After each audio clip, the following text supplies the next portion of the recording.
Now, there are a couple of reasons why I wanted to do a video on Inanna. One is, if you haven't already been able to tell, she is one of my favorite goddesses. And I don't think that she always comes across in her glory, for lack of a better word, and her humanity in this class or in the world mythology class that I taught, because we only look at some aspects of her. Now, Inanna underwent some changes from Sumeria to Babylon, whereas in Sumeria she was very well respected and very well loved. And sometimes in Babylon, as Ishtar, she was not so well respected and really was presented as being a quite petty and selfish person. And we even see this in the difference between the Sumerian Gilgamesh and the Babylonian Gilgamesh, because in the Sumerian Gilgamesh, she and Gilgamesh were friends. They called each other brother and sister. Whereas in the Babylonian version of Gilgamesh, she wants him to become her lover, and he says, "No way, you're a harlot, and you're two-faced, and I don't want anything to do with you," and is very insulting to her, and she is not seen as a worthy goddess or a worthy female at all. And of course, Enkidu gets in trouble because he kills the bull of heaven and throws a haunch of the bull at Ishtar. But that's a whole nother myth. I wanted to talk about Inanna because her death and her resurrection and her descent into the underworld is different from Osiris's, but it sets some standards for later myths of the dying and resurrected deity in the descent into the underworld. But there's also another reason why I wanted to talk about this one specifically. It is because this is a literature class. And as I said about Osiris, there is no one complete story about the tale of Isis and Osiris, but there is of Inanna, and it was written in poetry form. And this is Wolkstein and Kramer's book on Inanna, and it has more than just the descent. And I have posted a copy of the descent of Inanna in the module on the dying and resurrected deity. But I want to read some of this, and I want to talk about some of the standards that it sets for literature. But it's not really setting the standards; it's continuing the standards. And this poem begins, "From the great above, she opened her ear to the great below. From the great above, the goddess opened her ear to the great below. From the great above, Inanna opened her ear to the great below. My lady abandoned heaven and earth to descend to the underworld. Inanna abandoned heaven and earth to descend to the underworld. She abandoned her office of holy priestess to descend to the underworld. In Uruk, she abandoned her temple to descend to the underworld. In Badribira, she abandoned her temple to descend to the underworld. In Zebalam, she abandoned her temple to descend to the underworld. In Adab, she abandoned her temple to descend to the underworld."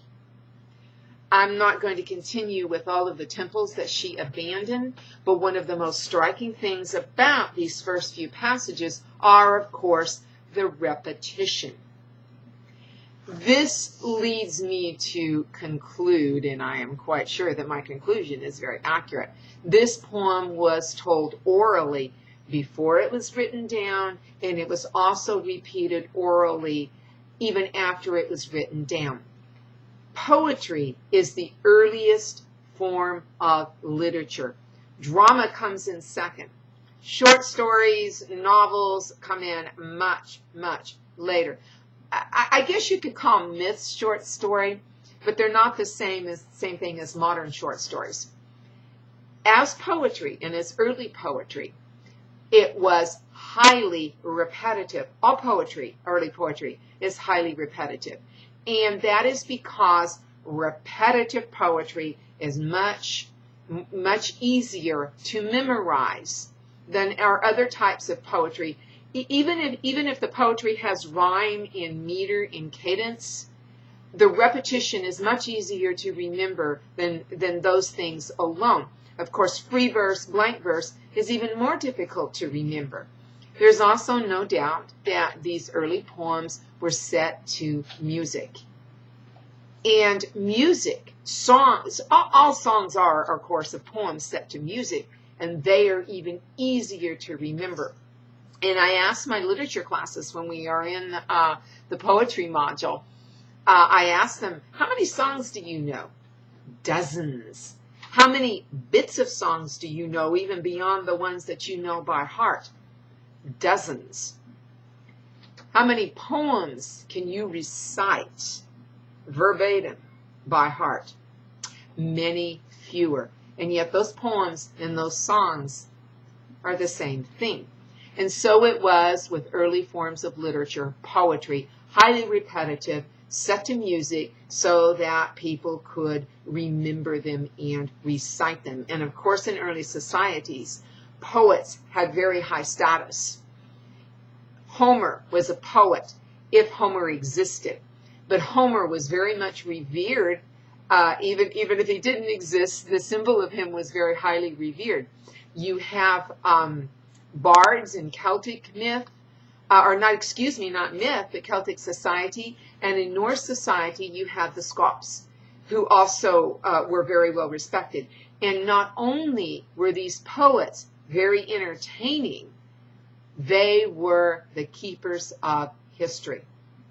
So this poem, even though it might not be historically accurate from the point of view that there was an Inanna and she actually descended into the underworld, but other elements, for example, the temples, it lists different towns, and these towns were real historical places. Uruk is Iraq, and so it was a type of chronicle, a type of history. And the Sumerians and the Babylonians both kept records of their kings, and this is not a record of a king, but they saw it as recording history. The repetition made it easy to remember, and it was entertainment, but it also carried lessons, and it was history. Homer's recounting of Troy, that was history. And we would have to examine the word myth in order to understand that. We look at myth as a fantastical tale, but the ancients, the Greeks, would have looked at myths as accounts of George Washington, accounts of Abraham Lincoln, as actual historical occurrence. And I'm going to stop there, and I'm going to get into more of the symbolism of this myth in the next video.